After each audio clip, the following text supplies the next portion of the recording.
মুখের সৌন্দর্যে দাঁতের অবদান অনেক, আর তাই সবারই চাওয়া থাকে এই দাঁত যেন থাকে সাদা ঝকঝকে।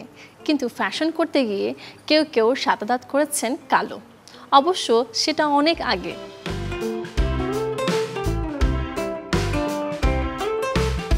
19 শতক পর্যন্ত জাপানিরা অনুসরণ করতেন কালো দাঁতের ট্রেন্ড, যাকে বলা হতো ওহাগুরু।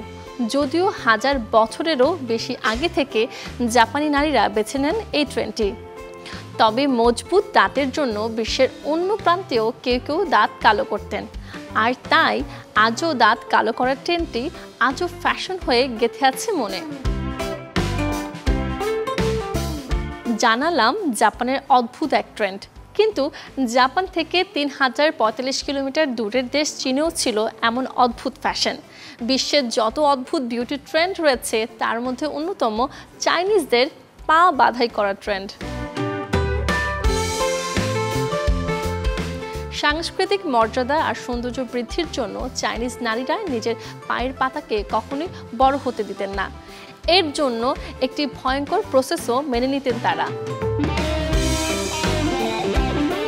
মাত্র 5 থেকে 6 বছর বয়স থেকেই শুরু হতো পা ছোট করার ট্রেন্ড। পায়ের আঙুল ভেঙে পা বাঁকিয়ে লোহার জুতায় আবদ্ধ করে বিশেষ প্রক্রিয়ায় পা ছোট রাখা হতো, যে পদ্ধতির কথা শুনলেও যে কারো গা শিউরে উঠতে পারে। দাঁত আর পায়ের ফ্যাশন তো জানলেন, এবার আসি চুলের ফ্যাশনে। এখনকার সময়ে চুল নিয়ে হয় নানা ফ্যাশন।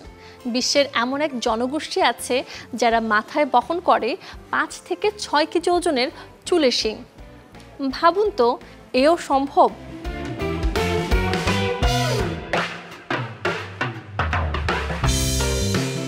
লংহর্ন মিয়াও নামের এই জনগোষ্ঠীর বাস চায়না, ভিয়েতনাম, লাওস সহ বিশ্বের আরও কয়েকটি দেশে।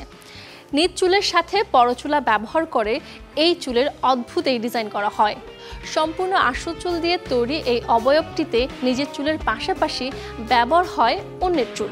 প্রায় 6 কেজি ওজনের এই চুলকে একজন মেয়ে প্রায় সারাদিন মাথায় নিয়ে ঘুরে বেড়ায়, আর এতেই নাকি আনন্দ খুঁজে পায় তারা। আজব বিষয় হলো, এই চুল তৈরিতে কখনো কখনো মৃত আত্মীয়ের মাথার চুল ব্যবহার করেন লংহর্ন মিয়াও নারীরা।